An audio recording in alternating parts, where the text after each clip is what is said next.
Hey guys, how's it going? It's 8-Bit Eric, and just the other day, Ninjala finally came out on the Nintendo Switch. Now, what is it? A couple years ago, this was showcased at E3 2018.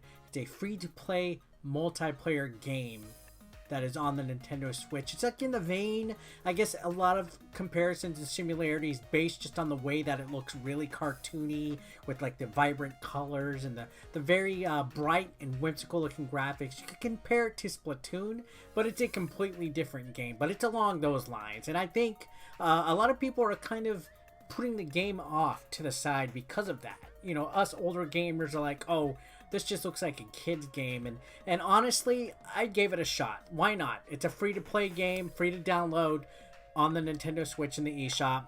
What's it gonna do to harm me to figure it out? Well, I gotta say, I was pleasantly surprised with the game more than I thought. Now, Ninjala, it centers around a tournament where it's held by the World Ninja Association, and there's like bubble gum involved. I guess they made like a brand of bubble gum that's used to allow people that are ninjas to perform certain moves and skill sets like ninjutsu.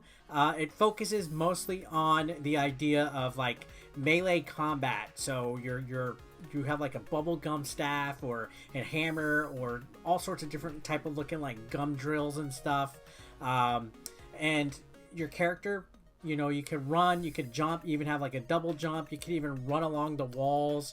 It's pretty much a free-for-all in regards to how the actual core gameplay mechanics run. Now, you can play in teams. There's team mode that does eventually get unlocked after I think you reach level 5. You're actually able to play rank, and then it opens up team mode. But the main mode of this game is Battle Royale, which is up to 8 people in one setting, free-for-all, just trying to win. And it can get actually quite chaotic. As of this recording, I won one time. I don't know how I did it, but it was a blast winning and getting number 1. Now, you do have bubblegum that can be used as your shield, and it can also trigger different abilities. You have like 3 different special attacks. There's like a ranged attack or an air dash move.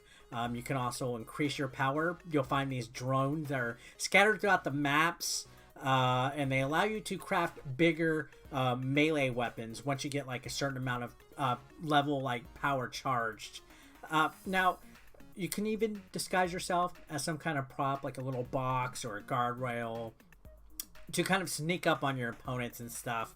Now, your points, again, primarily are done by knocking out the opponent. So your goal is to run around and knock out your opponents, and it kind of does like a little rock, paper, scissors type of game.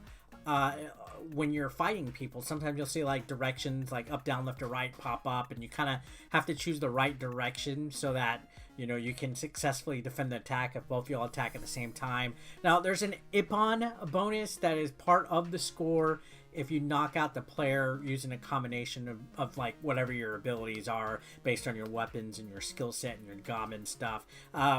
So it's kind of like a really quick-paced video game. I don't think I'm doing enough justice describing how it goes and everything like that, but honestly, I think that it is pretty cool. And again, that wide comparison for the Splatoon franchise kind of really does it unfair. Now, I will say in regards between this and Splatoon, this game has a load more microtransactions. Splatoon is mostly everything in the game you can earn playing, or on the Nintendo Switch online app on your cell phone. There is some DLC on Splatoon, but in regards to actual microtransactions, I will say the one bad thing about Ninjala is that there is a ton of these. I mean, you can buy currency in this game. There's like a shop where you go in, similar to like Fortnite, where you go in and you buy currency that can allow you to get weapons that are unobtainable without a certain amount of points, to buy gumballs for a gumball machine to get like random items, and there's a battle pass kind of similar to what Fortnite has. Splatoon doesn't have a battle pass. This battle pass also unlocks a certain tier that's only attainable if you purchase the battle pass.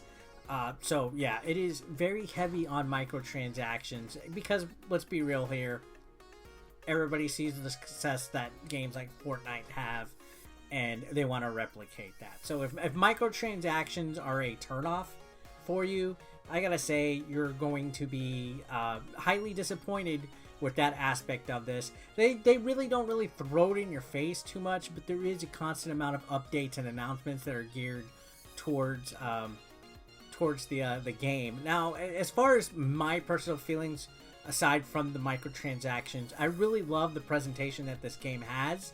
That cartoony effect just screams Nintendo for me. And I know a lot of people will off-put it for being for like children and kids and stuff like that, but I really think that the way that this game looks fits the whole, you know, chaos of it. The bubble gum is just so cute. It's kawaii. You know, the characters look adorable. There's some customization options for your avatar. Not too many. They're just basic in the way of changing the color of your hair and your eyes and small little accessories and features. But once you start unlocking different clothing and weapons and stuff, you can tune your character enough to where you get a little bit of a distinguished vibe from them. So I would say that the character designs look a little bit better than what the Inklings are on Splatoon.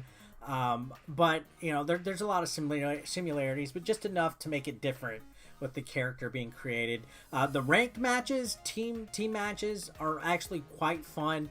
You could even eventually unlock the ability to actually have, you know, where you can create your own room. You can invite friends over and stuff. So I will say setting up the friend battles in Ninjala is a lot easier, in my opinion, than with what Splatoon provides. But it still, unfortunately, only locks you down to about 8 players or so, which is unfortunate. I would have liked to seen it in a bigger type of vibe.